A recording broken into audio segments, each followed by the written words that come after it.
अस्सलाम वालेकुम स्टूडेंट्स, आज की जो हमारी वीडियो है वो एक्सरसाइज 2.9 क्वेश्चन नंबर 3। टॉपिक हमारा वही है एक्सट्रीम वैल्यूज़। और एक्सट्रीम वैल्यूज़ में यू नो दैट कि जब भी हम एक्सट्रीम वैल्यूज़ फाइंड करते हैं उसका मतलब होता है we need to find the value of maximum minimum of that specific function. So we will use the second derivative test for the values of maximum minimum for this function. जैसे जैसे हम आगे बढ़ते जा रहे हैं आप देख रहे हैं कि फंक्शंस जो हैं वो कॉम्प्लिकेटेड होते जा रहे हैं, थोड़े से मुश्किल होते जा रहे हैं। ये एक ट्रिग्नोमेट्रिक फंक्शन है और इसमें दो फंक्शंस एट वंस दिए हुए हैं। तो ऐसे क्वेश्चन सिंगल फंक्शन का जैसे हमने फाइंड करना हो वो आसान होता है, लेकिन जब आपके पास फंक्शन आपके पास दो आ जाएँ, कहीं कम्प्लेक्स टाइप का फंक्शन हो जाए, तो ऐसे टाइप में फिर आपको एक्सट्रीम वैल्यूज फाइंड करना काफ़ी मुश्किल होता है। लेकिन second derivative test will make it very easy. दूसरी बात इंटरवल की है, वो मैं एक्सप्लेन कर दूँ। 0 to 2π का मतलब है कि आपने एंटी क्लॉकवाइज जो कन्वेंशनल मूवमेंट है उसके मुताबिक जो है आपने चारों क्वाड्रेंट्स में एंटी क्लॉकवाइज मूव करते हैं तो आपके पास 0 से 2π means you have to move the full cycle. So आपके पास चारों क्वाड्रेंट्स आते हैं। इन चारों क्वाड्रेंट्स में हम इस फंक्शन की मैक्सिमम मिनिमम वैल्यूज फाइंड करेंगे। तो स्टार्ट करते हैं। Coordinate equation number 1, differentiated ones, that is you know that derivative of sine is cos and derivative of cos is minus sine. Coordinate equation number 2 as we need to find now here the values where the function will have maximum minimum. So for this put f dash of x is equal to 0 in 2, so it will give us cos x minus sin x is equal to 0। Sign को इधर ले जाए तो ये plus हो जाएगा, sin x is equal to cos x, cos को इधर ले आए that is cos x is equal to 1।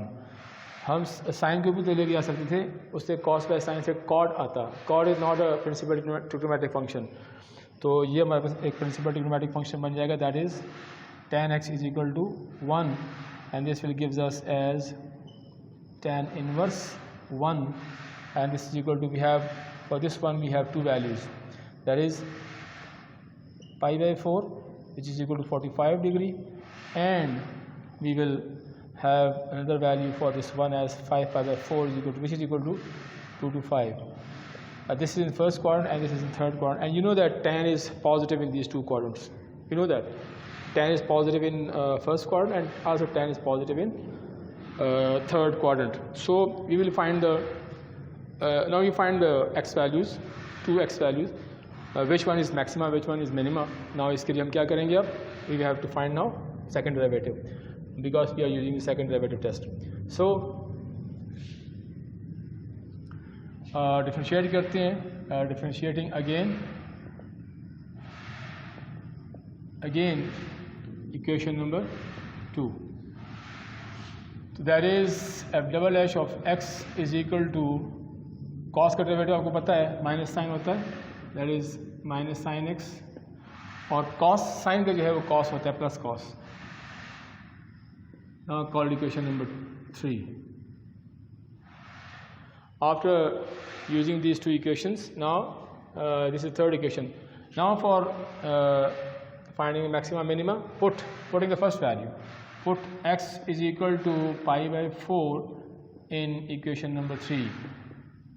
Put कर दें इसमें आप f double dash pi by 4 is equal to minus sine pi by 4 minus cos pi by 4, minus sine pi by 4 जो है ये आपको देता है you know that this is equal to 1 by under root 2 in first quadrant, and similarly cos will give you the same value for cos pi by 4.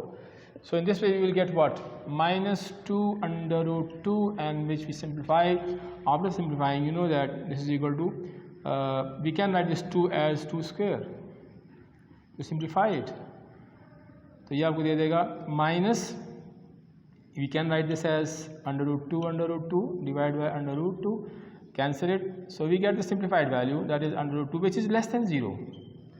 और आपको पता है जब आपके पास सेकंड डेरिवेटिव की वैल्यू, this is the value of second derivative at pi by 4, तो F double dash pi by 4 gives you a negative value according to second derivative test.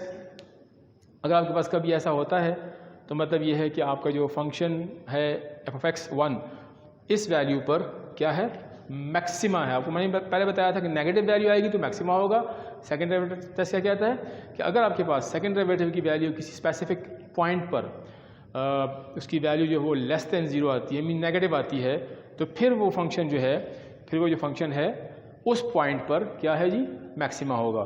That is according to second derivative test. ये हम पहले question में discuss कर चुके हैं और इसके साथ जो है पिछली वीडियोज आप देख सकते हैं, उसमें मैंने इस थ्योरम को साथ में मेंशन भी किया हुआ है।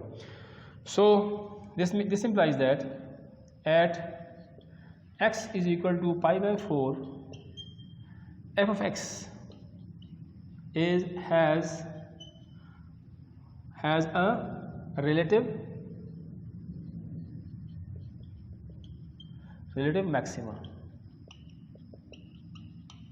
ठीक है जी, तो ये आपका हो गया जी इस पॉइंट पर relative maxima. Now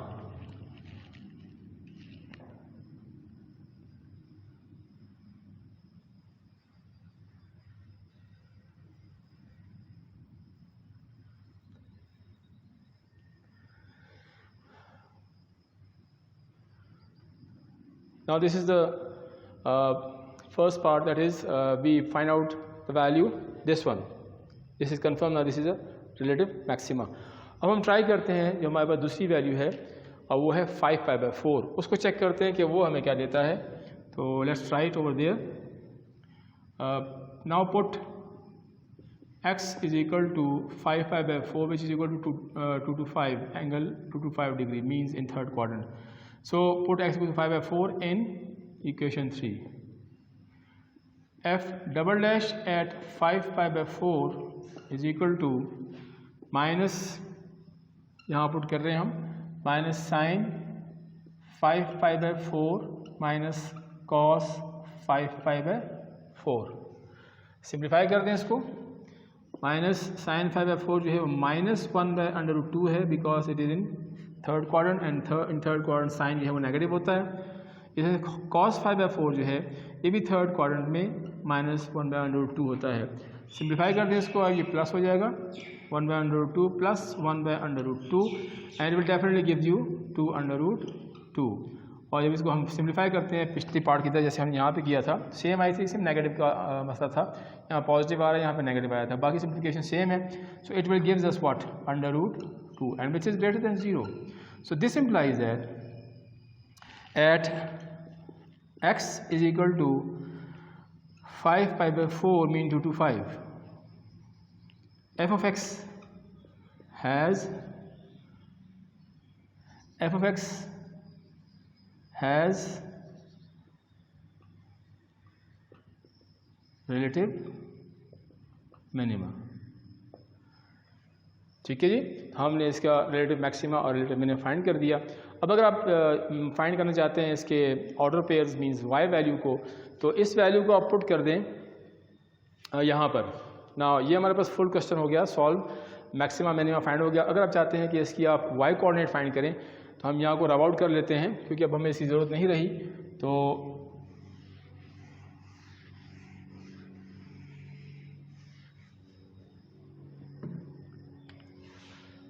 put x is equal to first pi by 4, क्योंकि इसका y कोऑर्डिनेट हमने फाइंड करना है इन 1।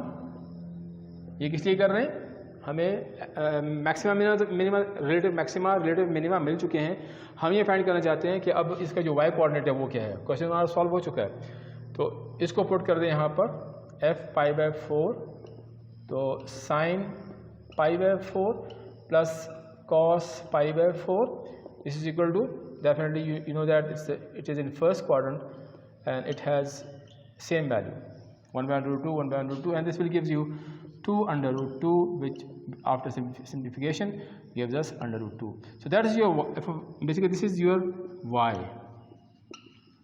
So you got the order pair as what, for pi by 4 you got under root 2।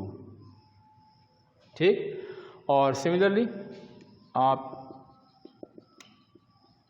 इसका जो सेकंड पार्ट है, put x is equal to 5π/4 in 1.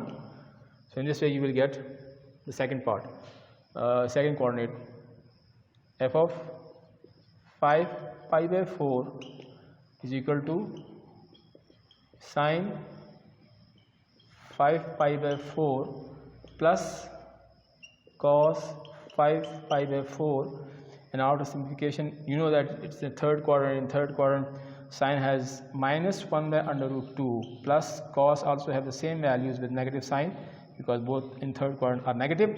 So after having a solution, solving it, you will get what? -2/√2, and it will gives us what? You know that it gives us -√2. So the other order pair is what? 5π/4 and -√2 is your required order pair. This is your relative maxima, that is your maxima, and that is your minima, full order pair. So that is your full description of this question.